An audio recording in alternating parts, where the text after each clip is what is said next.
Hello, good evening. आज हम बात करते हैं ईथर्स के बारे में। लास्ट वीडियो में मैंने आपको एल्कोहल्स के बारे में, method of preparation, chemical properties के बारे में बताया था। आज हम बात करते हैं ईथर के बारे में। जो ईथर होते क्या हैं? ईथर एक प्रकार के डेरिवेटिव होते हैं एल्कोहल्स के। किसके? एल्कोहल्स के ही डेरिवेटिव होते हैं। कैसे होते हैं? एल्कोहल्स का फार्मूला क्या होता है? ROH। क्या होता है? ROH एल्कोहल होता है। अगर इसमें जो ये OH H प्रेजेंट होता है, OH बॉन्ड में जो H हाइड्रोजन प्रेजेंट होता है, अगर इस हाइड्रोजन को हम किसी एल्किल ग्रुप के द्वारा रिप्लेस कर देते हैं, क्या कर देते हैं? एल्किल ग्रुप के द्वारा रिप्लेस कर देते हैं, तो वो क्या बन जाएगा? ईथर। मतलब ईथर ऐसे कंपाउंड होते हैं जिनमें दो एल्किल ग्रुप के बीच में क्या होता है? ऑक्सीजन प्रेजेंट हो, मतलब present of oxygen atom between two or more than alkyl group is known as, क्या हो जाएगा? ईथर्स। ठीक है। अब बात करते हैं ईथर के जनरल फार्मूला की। तो अगर हम जैसे लेते हैं ईथर का जो जनरल फार्मूला हो जाएगा, general formula of ether, general formula of ether हो जाएगा CnH2n प्लस 2O।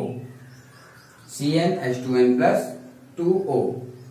देख, फॉर एग्जाम्पल के लिए अगर हम n इक्वल टू 2 लेते हैं, क्या करते हैं? n इक्वल टू 2 लेते हैं, तो क्या हो जाएगा? C2H4 2 दूनी 4 और प्लस 2 6O। अब C2H6O में कौन सा ईथर बनेगा? CH3 single bond O CH3।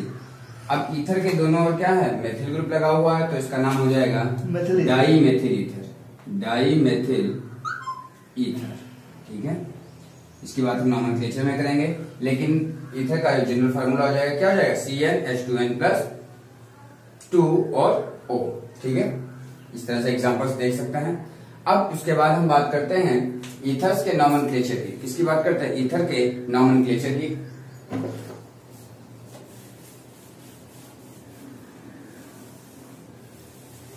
तो ईथर का जो नॉमेनक्लेचर है, मुख्य रूप से हम दो प्रकार से करते हैं।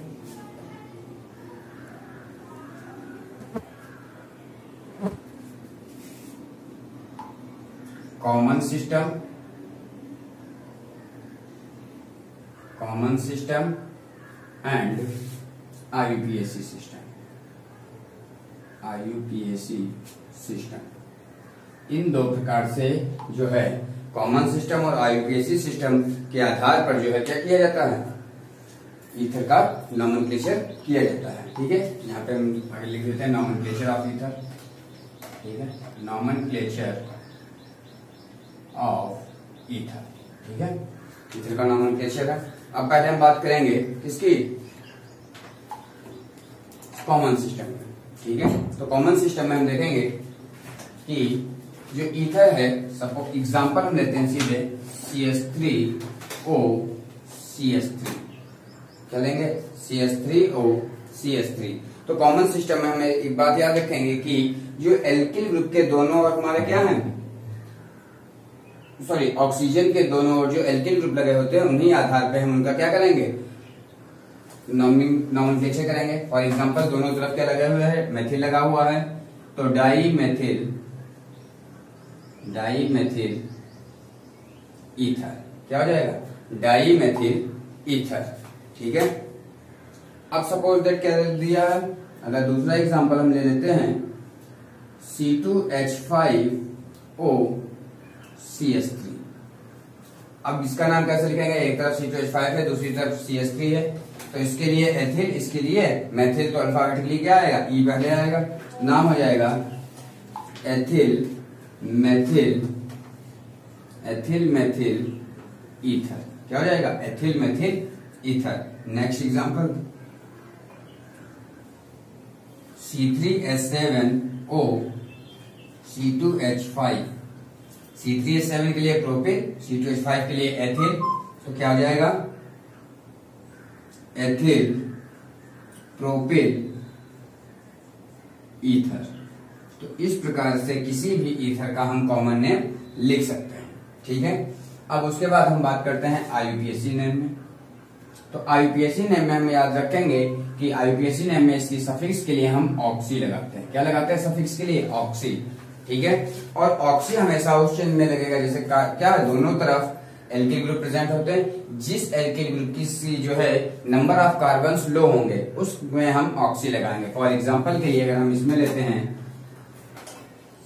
CH3O CH3, ठीक है, दोनों तरफ सिमिलर हैं, तो इतने के लिए मान लो हमने लिख दिया मेथॉक्सी और CH3 के लिए क्या लिखेंगे मेथ, और सिंगल बॉन्ड ही प्रेजेंट है तो N हो जाएगा methoxy methane. Next example C2H5O CH3। अब देखो C2H5 CH3 है तो इसमें शॉर्ट चेन हमारी कौन सी, शॉर्ट मतलब जिसमें number of carbon alkyl group में कम है, कौन से CH3। तो इस CH3O के लिए हम क्या लिख देंगे मेथॉक्सी, क्या लिख देंगे मेथॉक्सी। उसके बाद C2H5 दो कार्बन है, दो कार्बन के लिए एथ हो जाएगा, सिंगल बॉन्ड होता है तो क्या हो जाएगा N मेथॉक्सी एथेन, ठीक है। इसी के बाद नेक्स्ट एग्जांपल हम लेते हैं CH3 CH2 CH3O C2H5। अब देखो लॉन्गेस्ट चेन हमारी कौन सी, लॉन्गेस्ट चेन हमारी ये है, शॉर्ट चेन हमारी ये है, तो इसमें हम क्या लिखेंगे इसे इस तरह से चिपक के, दो कार्बन का है एथ और ओ लगा हुआ है तो ऑक्सी, क्या हो जाएगा एथॉक्सी, तीन कार्बन की चेन है, प्रो, सभी के बीच में सिंगल बॉन्ड है एन, तो क्या नाम हो जाएगा एथॉक्सी प्रोपेन। तो इस प्रकार से हम किसी भी ईथर का जो है क्या कर सकते हैं उसका नोमेनक्लेचर कॉमन सिस्टम और IUPAC सिस्टम के द्वारा कर सकते हैं, ठीक है। अब नोमेनक्लेचर के बाद हम बात करते हैं आइसोमेरिज्म ऑफ ईथर्स। आइसोमेरिज्म की जब हम बात करेंगे ईथर्स में, तो ईथर्स जो है मेनली दो प्रकार के आइसोमेरिज्म देते हैं। पहली फंक्शनल ग्रुप आइसोमेरिज्म और दूसरी देते हैं मेटामेरिज्म। मेटामेरिज्म क्योंकि ऑक्सीजन एटम क्या होता है बीच में पाया जाता है तो इस कारण ये मेटामेरिज्म देते हैं। और functional group isomerism, functional group isomerism और मेटामेरिज्म, ठीक है, ये दो आइसोमेरिज्म शो करते हैं। अगर हम फंक्शनल ग्रुप आइसोमेरिज्म के एग्जांपल लेते हैं, सपोज दैट हमने एग्जांपल लिया C2H5O C2H6O। अब इसमें हमें क्या करना है ईथर की मेटामेरिज्म मतलब जो फंक्शनल ग्रुप आइसोमर्स बनाने हैं, ठीक है। तो दो कार्बन के लिए देखो स्ट्रक्चर एक बन जाएगा हमारा CH3O CH3, जिसका नाम क्या हो जाएगा डाईमेथिल ईथर, ठीक है। अब इसी का हमें कोई ऐसा कंपाउंड है जिसका molecular formula molecular weight same हो लेकिन उसका फंक्शनल ग्रुप अलग हो, तो क्या करेंगे, बहुत सिंपल है, पहले ही पढ़ा चुके हैं नेक्स्ट लास्ट चैप्टर में CH3CH2OH C2H5OH। तो C2H5OH क्या है हमारा एल्कोहल, क्या है एल्कोहल है, नाम क्या हो जाता है एथिल एल्कोहल। तो इसमें फंक्शनल ग्रुप हमारा क्या है, इसमें जो हमारा फंक्शनल ग्रुप है ईथर है और इसमें जो हमारा फंक्शनल ग्रुप कौन सा है एल्कोहल का है। तो ये एक दूसरे के कैसे हैं फंक्शनल ग्रुप आइसोमर्स हैं, कैसे हैं एक दूसरे के फंक्शनल ग्रुप आइसोमर्स हैं। एक एग्जांपल और लेते हैं C4H9H10O। C4H10O की अगर हम बात करेंगे तो ले लेते हैं CH3 CH2 CH2O CH3 methyl propyl ether, क्या नाम हो जाएगा इसका मेथिल प्रोपिल ईथर, ठीक है। अब इसी का हम क्या करेंगे एल्कोहल डेरिवेटिव बना देंगे CH3 CH2 CH2 CH2OH। तो इसका आयुकेशन नेम क्या हो जाएगा 5 कहाँ 4 ही हैं, 4 कार्बन के लिए ब्यूट लिखते हैं, सिंगल बॉन्ड के लिए N और OH के लिए और ब्यूटेनॉल। तो ये दूसरे के क्या हैं फंक्शनल ग्रुप आइसोमर्स है। तो ईथर क्या करता है फंक्शनल ग्रुप आइसोमर्स एल्कोहल्स के साथ देता है, किसके साथ में एल्कोहल्स के साथ में। अब बात करते हैं मेटामेरिज्म। मेटामेरिज्म में देखो क्या होता है कि ऑक्सीजन के दोनों तरफ एल्किल ग्रुप की संख्या क्या हो जाएगी एल्किल ग्रुप चेंज हो जाएंगे। फॉर एग्जांपल के लिए C4H10O क्या है, C4H10O, C2H5O, C2H5, क्या नाम हो जाएगा, डाई एथिल ईथर। ठीक है, इसके बाद अगर हम लेते हैं CH3O, C3H7, तो इसका नाम क्या हो जाएगा, मेथिल प्रोपिल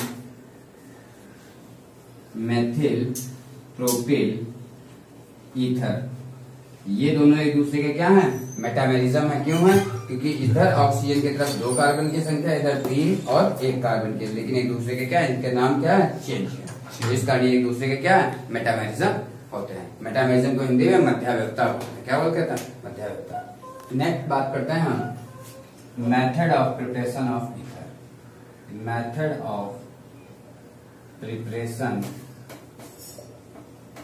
ऑफ ईथर।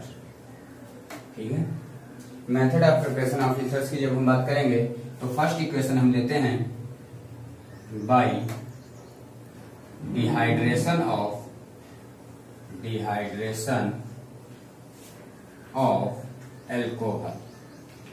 क्या करते हैं, एल्कोहल को हम डिहाइड्रेट करते हैं। क्या करते हैं, एल्कोहल को डिहाइड्रेट करते हैं। डिहाइड्रेशन का मतलब क्या होता है, बता चुके हैं। डी मतलब रिमूव, हाइड्रेशन का मतलब वाटर। वाटर को रिमूव करने की जो प्रक्रिया होती है उसे क्या बोलते हैं, डिहाइड्रेशन कहते हैं। तो एल्कोहल से हम रिमूव करेंगे। एग्जांपल लेते हैं C2H5OH प्लस C2H5 को OH को हम इस तरह से लिख दें, OH C2H5। तो ये हमारा क्या हो जाएगा, 2 एल्कोहल के मॉलिक्यूल लेंगे।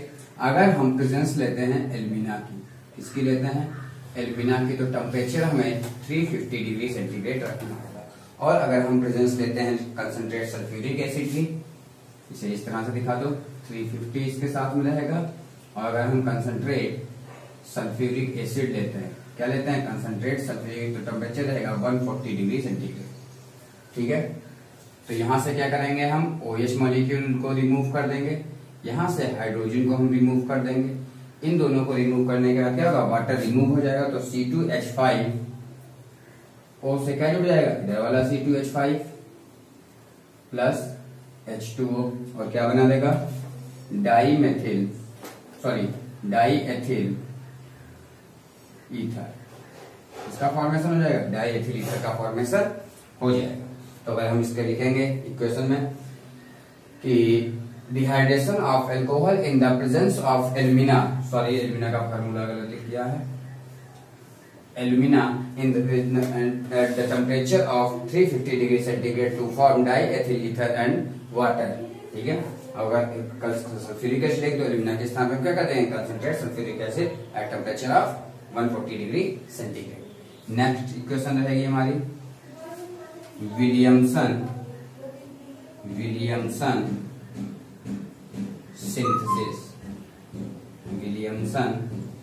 सिंथेसिस। ठीक है, सिंथेसिस, विलियमसन सिंथेसिस मीन्स क्या होगा, संश्लेषण करेंगे। अब देखो विलियमसन सिंथेसिस के लिए ये इक्वेशन एल्किल हैलाइड में मैंने बताई थी। क्या होता है कि अगर हम किसी भी एल्किल हैलाइड की सोडियम एल्कोक्साइड के साथ क्या करते हैं, सोडियम एल्कोक्साइड ले लेते हैं और रिएक्ट कराते हैं, तो क्या होता है, वाटर मॉलिक्यूल रिमूव और सॉरी जो है NaX मॉलिक्यूल क्या हो जाएगा, रिमूव हो जाएगा। NaX मॉलिक्यूल के रिमूव होने के बाद हमें क्या मिलेगा, R प्लस NaX। तो ये जो इक्वेशन है हमारी विलियमसन सिंथेसिस कहलाती है। कौन सी इक्वेशन कहलाती है, विलियमसन सिंथेसिस। यहाँ पे एग्जांपल ले लेते हैं C2H5Br प्लस NaO C2H5। ठीक है, तो क्या हो जाएगा, NaBr रिमूव हो जाएगा और बन जाएगा C2H5O C2H5 plus NaBr. This equation is known as Williamson synthesis. Means alkyl halide react with sodium alkoxide to form ether, and sodium halide is known as Williamson synthesis. ठीक है, next equation की हम बात करते हैं। Next equation हमारी रहेगी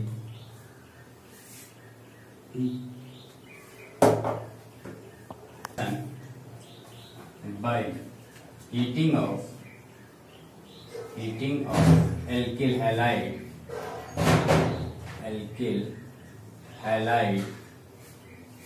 with silver oxide. ठीक है, मीन्स एल्किल हैलाइड को हम हीट करेंगे किसके द्वारा, सिल्वर ऑक्साइड के द्वारा। जब हम हीट करेंगे तो हमें क्या फॉर्म होगा, ईथर का फॉर्मेशन होगा। लेते हैं RX प्लस तो Ag2O को हम इस तरह से लिखते हैं, सिल्वर ऑक्साइड मतलब Ag2O लेंगे, इस तरह से लिख देते हैं, प्लस X और R'। यहां से क्या करेंगे, AgX को रिमूव कर देंगे, यहां से AgX को रिमूव कर देंगे, तो ये R इस O के साथ और ये R' इस इधर O के साथ मिलकर क्या कर देगा, ईथर का फॉर्मेशन कर देगा। हीट कर रहे हैं तो हीट क्या बना देगा, RO R' प्लस 2AgX, क्या हो जाएगा 2AgX। Means alkyl halide heated with silver oxide to form क्या हो जाएगा, ईथर। ठीक है, C2H5 Dr plus AgO Ag plus Dr C2H5 heat कर देंगे। हीट करने के बाद क्या फॉर्म होगा, C2H5O C2H5 plus 2AgBr, name क्या हो जाएगा, डाई एथिल ईथर। ठीक है, नेक्स्ट इक्वेशन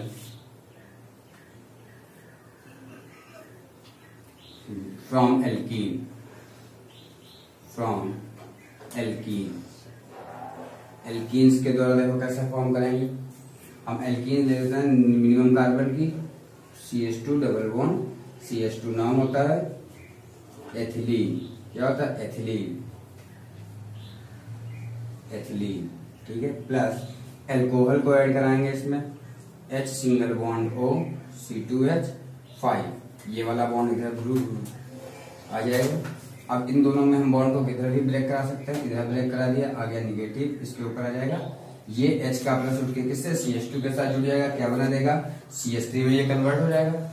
इस CH2 से क्या हो जाएगा, OC2H5 जुड़ जाएगा और बना देगा CH3 CH2O C2H5। ठीक है, क्या बना देगा, CH3 CH2O C2H5। ये जो इक्वेशन होगी सल्फ्यूरिक एसिड की प्रेजेंस में हुई है, एसिडिक मीडियम में होगी, और फॉर्म कर देगा, क्या हो जाएगा नाम इसका, डाई एथिल ईथर। क्या हो जाएगा, डाई एथिल ईथर।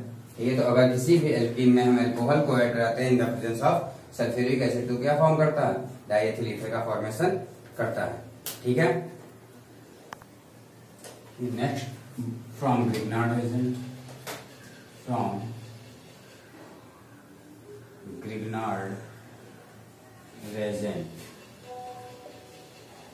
ठीक है, तो ग्रिग्नार्ड एजेंट में हम बात करेंगे। ग्रिग्नार्ड एजेंट हमारा क्या होता है, RMgX, ये हमारा क्या होता है, ग्रिग्नार्ड एजेंट होता है। इसके ऊपर हम हैलोजिनेटेड ईथर की रिएक्शन कराएंगे, किसकी, हैलोजिनेटेड ईथर की, RCX, ये हमारा क्या हो गया, हैलोजिनेटेड ईथर हो गया। इसमें हम क्या करेंगे, इस बॉन्ड को ब्रेक कराएं, कार्बन और हैलोजन के बीच का बॉन्ड ब्रेक कराएंगे, तो क्या होगा, हैलोजन के ऊपर नेगेटिव आएगा, कार्बन के ऊपर पॉजिटिव आएगा। इसमें कार्बन की तरफ ब्रेक कराएंगे, इधर नेगेटिव आएगा और इसके ऊपर क्या आ जाएगा, पॉजिटिव आ जाएगा। ये R का प्लस इसके साथ जुड़ कर क्या बना देगा, RCH2OR'। ठीक है, प्लस MgX2। इसी में एग्जांपल अगर हम ले लेते हैं, CH3MgBr plus Br CH2O CH3। ठीक है, इस तरह से ये बॉन्ड ब्रेक कर जाएगा और फॉर्म कर देगा CH3 CH2O CH3 plus MgBr2। नाम क्या हो जाएगा,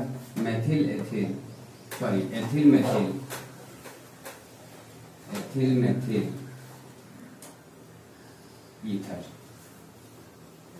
ठीक है। नेक्स्ट हेडिंग, फ्रॉम एजोमेथेन, फ्रॉम एजोमेथेन, ठीक है। एजोमेथेन का फार्मूला क्या होता है, CH2N2। तो CH2N2 पे हम क्या करते हैं, अल्कोहल की रिएक्ट कराते हैं। क्या करते हैं, अल्कोहल से रिएक्शन करा देते हैं, रिएक्ट कराएंगे, अल्कोहल से रिएक्ट कराएंगे इन the presence of boron trifluoride, BF3 लेते हैं, ठीक है, बोरान ट्राईफ्लोराइड की। तो क्या होगा, ये नाइट्रोजन एटम रिमूव हो जाता है, और ये नाइट्रोजन एटम रिमूव होने के बाद ये CH2 कन्वर्ट हो जाएगा CH3 में, ये hydrogen atom O CH3 plus N2। तो इस तरह से जो क्या है, ईथर की मेथड ऑफ प्रिपरेशन कंप्लीट होती है, ठीक है। अगर किसी भी बच्चे को कोई भी प्रॉब्लम आती है किसी भी इक्वेशन में, तो क्या कर सकता है, ये मैसेज के द्वारा पूछ सकता है।